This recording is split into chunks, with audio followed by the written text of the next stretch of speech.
just along 32 is where we're actively fighting. Point 45 operations, some air operations, and some of those relays. So earlier we had a question actually about this line here, this hand line. What was the reason that they were these black marks are dozer lines and then black line? Yeah, that's what we got here. Right now, to my knowledge, it's the largest fire in California, and it could be in the nation right now with its acreage, right? It's over 360,000 acres.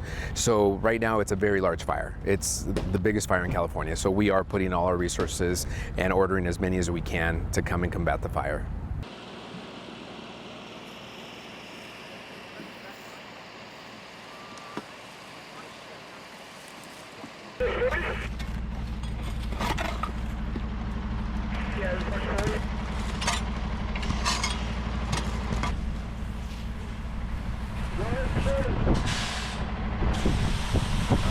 Water, where you at?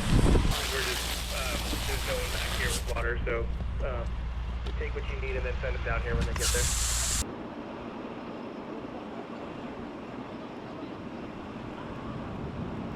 Like we said, in less than a week, we approximately have, I think, 100 structures that have been damaged.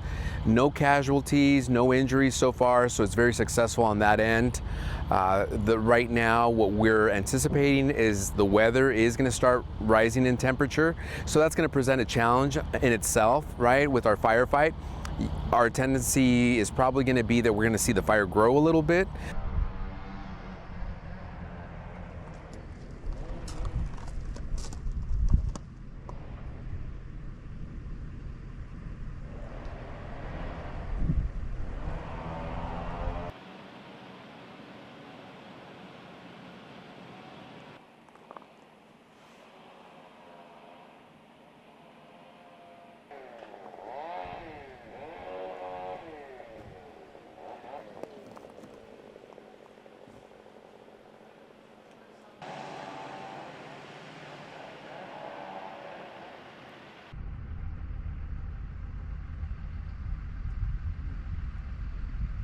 The things that surprised us all is how fast the fire moved in such a short amount of time. I have not personally seen a fire grow so fast in such a short amount of time.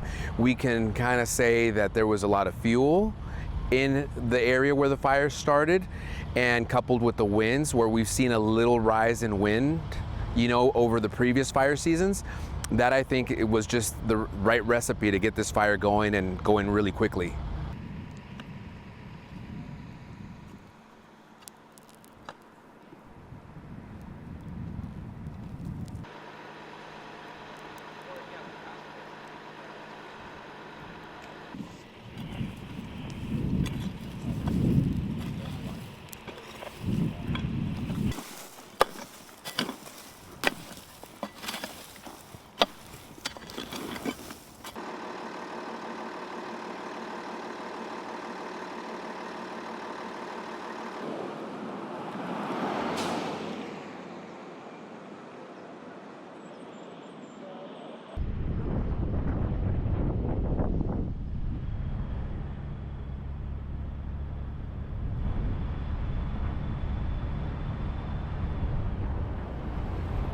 I know from a different perspective, they're all very worried. They've had some very damaging fires here over the last few years. The Paradise Fire, they've had the Dixie Fire, and now the Park Fire. So I know that there's a lot of worry and concerns, and we're very aware of that. So again, we are focusing all our efforts to try to contain this fire, to put it out as quickly as possible. And one of our objectives is to have people move back in as soon as possible, and when we feel it's safe for them to do so.